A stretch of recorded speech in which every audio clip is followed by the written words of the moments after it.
Hi అండి. అందరికీ నమస్కారం. Welcome to my channel. ఈ వీడియోలో పెన్షనర్లకు ముఖ్య ప్రకటన, కనీస పెన్షన్ పెంపు, ప్రభుత్వ నిర్ణయం విడుదల. దీనికి సంబంధించిన పూర్తి వివరాలు వీడియోలో తెలుసుకుందాము. వీడియో అయితే ఎక్కడే గానీ స్కిప్ చేయకుండా ఎండ్ వరకు చూసేయండి. అప్పుడే ఇన్ఫర్మేషన్ పూర్తిగా అర్థమవుతుంది. అలాగే ఈ వీడియో చూస్తున్న ప్రతి ఒక్కరు లైక్ చేయండి ఫ్రెండ్స్. ఈ వీడియోని తోటి ఉద్యోగ, పెన్షన్ మిత్రులతో అయితే షేర్ చేయండి. కొత్తగా మన ఛానల్ చూస్తున్నవారు ఇంకా ఎవరైనా సబ్స్క్రైబ్ చేసుకోకపోతే వెంటనే మన ఛానల్‌ని సబ్స్క్రైబ్ చేసుకోండి. సబ్స్క్రైబ్ చేసుకోవడం వల్ల నేను చేసే ప్రతి ఒక్క వీడియో మీ వరకు రీచ్ అవుతుంది. ఇక ఆలస్యం చేయకుండా వివరాల్లోకైతే వెళ్ళిపోదాము. ఫ్రెండ్స్, ఇక విషయానికి వచ్చినట్టయితే ప్రభుత్వ మరియు ప్రైవేట్ రంగాల్లో పనిచేస్తున్నటువంటి లక్షలాది మంది ఉద్యోగులకు నిరంతరం విద్యా బుద్ధులు నేర్పుతున్నటువంటి ఉపాధ్యాయులకు మరియు తమ జీవిత కాలమంతా సేవలు అందించిన సేవలు అందించి ప్రస్తుతం విశ్రాంతి తీసుకుంటున్నటువంటి పెన్షనర్లకు సంబంధించి ఒక అత్యంత కీలకమైన అప్డేట్ ఇప్పుడు వెలుగులోకి వచ్చింది. ముఖ్యంగా కనీస పెన్షన్ పెంపుపై ప్రభుత్వం తీసుకుంటున్న నిర్ణయాలు మరియు దేశవ్యాప్తంగా ఉన్న పెన్షనర్ల ఆవేదనపై ఇప్పుడు చర్చ జరుగుతుంది. ఉద్యోగుల పెన్షన్ పథకం ఈపీఎస్ 95 అనేది అమల్లోకి వచ్చి ఈ నవంబర్ నాటికి సుమారు 3 దశాబ్దాలు అంటే 30 సంవత్సరాలు పూర్తి చేసుకుంది. ఇంత సుదీర్ఘకాలం గడిచినప్పటికీ ఈ పథకం ద్వారా లభించే కనీస పెన్షన్ మొత్తం నేటి కాలమాన పరిస్థితులకు ఏమాత్రం సరిపోవటం లేదనే విమర్శలు వెల్లువెత్తుతున్నాయి. ఈ పథకం ప్రారంభించిన ఉద్దేశ్యం నెరవేరుతుందా లేదా అన్నది ఇప్పుడు ప్రశ్నార్థకంగా మారింది. సో, కేంద్ర కార్మిక శాఖ సహాయ మంత్రి శోభా కరంద్లాజే గారు ఇటీవల రాజ్యసభలో అయితే ఒక ప్రశ్నకు సమాధానం ఇస్తూ ఈపీఎస్ 95 కింద ప్రస్తుతం ఇస్తున్నటువంటి రూ. 1000 కనీస పెన్షన్‌ను కొనసాగించడానికే ప్రభుత్వం భారీగా ఆర్థిక సాయం చేయాల్సి వస్తోందని పేర్కొన్నారు. అంటే ఈ పథకంలో నిధుల కొరత ఉందని, ప్రభుత్వానికి ఆ రూ. 1000 పెంచడం ప్రభుత్వానికి ఆర్థికంగా భారమవుతున్నట్టుగా ఆమె మాట్లాడారు. ఈ ప్రకటన లక్షలాది మంది పెన్షనర్ల ఆశలపై నీళ్లు చల్లినట్లు అని చెప్పవచ్చు. అయితే దీనికి భిన్నంగా పార్లమెంటు స్థాయి సంఘం మాత్రం ప్రభుత్వంపై అసహనం వ్యక్తం చేస్తోంది. కేవలం రూ. 1000 పెన్షన్ అనేది ప్రస్తుత రోజుల్లో కనీస అవసరాల కంటే కనీసం రోజువారీ భోజనానికి మరియు వృద్ధాప్యంలో వచ్చే అనారోగ్య సమస్యలకు మందులు కొనుక్కోవడానికి కూడా ఏమాత్రం సరిపోవటం లేదని కార్మిక సంఘాలు ఘాటుగా విమర్శించాయి. పెన్షన్ మొత్తాన్ని తక్షణమే పెంచాలని తమ నివేదికలో సైతం ప్రభుత్వంపై ఒత్తిడి తెచ్చాయి. మరి ఈ వివాదం అర్థం కావాలంటే అసలు ఈ ఈపీఎస్ 95 పథకం చరిత్రను ఒకసారి పరిశీలించాలి. పదవీ విరమణ చేసిన ప్రభుత్వేతర, ప్రైవేట్ ఉద్యోగులకు కూడా ప్రభుత్వ ఉద్యోగులతో సమానంగా సామాజిక భద్రత కల్పించాలనేది ఉన్నత ఆశయంతో కేంద్ర ప్రభుత్వం 1995లో నవంబర్ 16న ఈ పథకాన్ని ప్రవేశపెట్టింది. ఈ పథకం ప్రకారంగా యాజమాన్యాలు ఉద్యోగి భవిష్య నిధి పీఎఫ్ కోసం చెల్లించే 12% చందాల నుండి 8.33% నిధులను నేరుగా ఈ పెన్షన్ ఫండ్‌కు మళ్లిస్తారు. దీనికి అదనంగా కేంద్ర ప్రభుత్వం తన వంతుగా 1.16% నిధులను సమకూరుస్తుంది. ఈ నిధులతో ఒక భారీ పెన్షన్ నిధిని ఏర్పాటు చేసి రిటైర్ అయినటువంటి సభ్యుడికి జీవితాంతం ఈ మేరకు పెన్షన్ అనేది ఇవ్వాలని నిర్ణయించారు. ఒకవేళ సభ్యుడు మరణిస్తే ఆ పెన్షన్ జీవిత భాగస్వామికి, పిల్లలకు 25 ఏళ్లు నిండే వరకు అందేలాగా నిబంధనలైతే రూపొందించారు. అదే ప్రస్తుత నిబంధన ప్రకారంగా ఒక ఉద్యోగి గరిష్ట వేతనం పరిమితి అనేది రూ. 15,000 మీద లెక్క కడితే పూర్తి సర్వీసు ఉన్న వారికి రూ. 7,800 పెన్షన్ రావాలి. కానీ వాస్తవ పరిస్థితులు చాలా దారుణంగా ఉన్నాయి. ఉద్యోగుల భవిష్య నిధి ఈపీఎఫ్ఓ 2024-25 వార్షిక నివేదికను విశ్లేషిస్తే దేశవ్యాప్తంగా ఉన్న 81.49 లక్షల మంది పెన్షనర్లలో కేవలం 60,479 మందికి మాత్రమే రూ. 5,000 కంటే ఎక్కువ పెన్షన్ పొందుతున్నారు.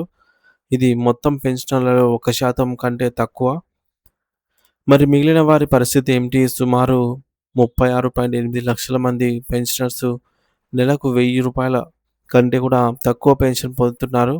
అంటే జీవితాంతం కష్టపడి పని చేసిన వారికి చివరికి వచ్చేది రోజుకు రూ. 30 కూడా కాదన్నమాట. ఇది అత్యంత బాధాకరము. యాజమాన్యాలు ప్రతి నెల ఉద్యోగి పెన్షన్ పథకానికి తమ వాటాగా రూ. 250 చెల్లిస్తున్నాయి. 2021-22 నాటికి గణాంకాలను పరిశీలిస్తే 6 కోట్ల మందికి పైగా ఉన్న సభ్యుల్లో కేవలం 18 లక్షల మంది మాత్రమే రూ. 1,000 కంటే ఎక్కువ చందా చెల్లిస్తున్నారు. మిగిలిన 2.5 కోట్ల మంది పై చెల్లిస్తున్నటువంటి చందా రూ. 5,000 లోపే ఉందన్నమాట వీరికి చెల్లించే చందా ప్రభుత్వం. మరి ఇంకా ఆశ్చర్యకరమైన విషయం ఏమిటంటే సుమారు 58 లక్షల మంది సభ్యులు కేవలం రూ. 100 లోపే చందా అయితే తీసుకుంటున్నారు. మరి ఇక్కడ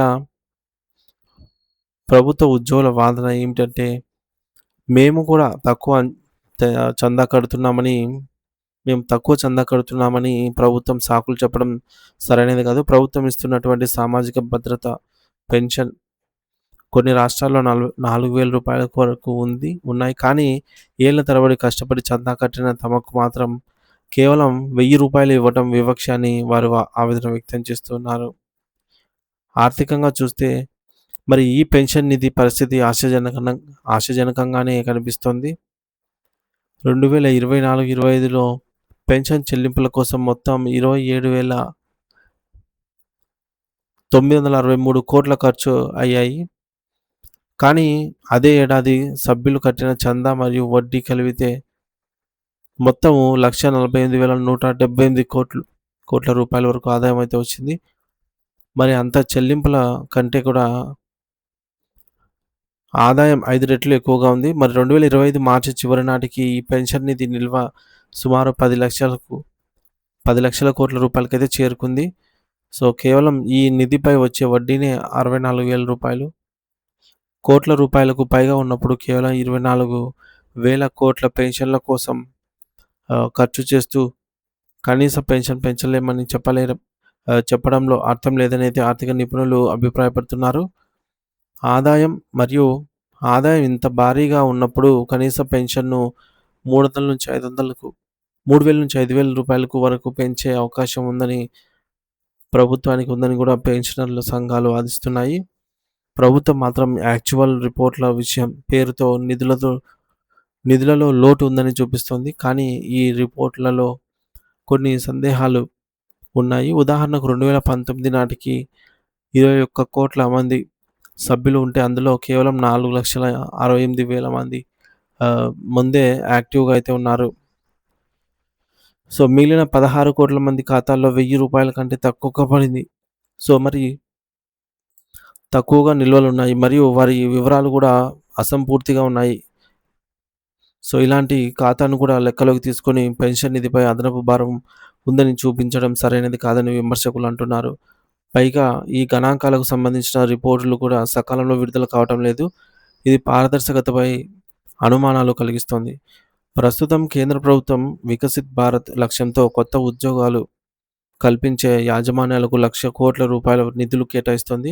కొత్త వారికి ప్రోత్సాహకాలు ఇవ్వడం మంచిదే కానీ దేశ నిర్మాణం కోసం దశాబ్దాల పాటు కష్టపడిన పాత తరాన్ని విస్మరించడం భావ్యం కాదు. 2050 నాటికి భారతదేశంలో 60 ఏళ్లు దాటిన వృద్ధుల సంఖ్య 28 కోట్లకు చేరుతుందని అంచనా. అటువంటి భవిష్యత్తును దృష్టిలో ఉంచుకొని ఇప్పుడు ఉన్న పెన్షన్ వ్యవస్థను మరింత బలోపేతం చేయాలి. పార్లమెంటు స్థాయి సంఘం చేసిన సూచనను పరిగణలోకి తీసుకొని కనీస పెన్షన్ మొత్తాన్ని కూడా గౌరవప్రదంగా పెంచితేనే లక్షలాది కుటుంబాల్లో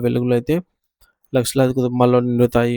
ప్రభుత్వంపై ఈ దిశగా సానుకూల నిర్ణయం తీసుకోవాలని, వృద్ధాప్యంలో పెన్షనర్లకు ఆర్థిక భరోసా కల్పించాలని ప్రతి ఒక్కరూ ఆకాంక్షిస్తూ ఉన్నారు.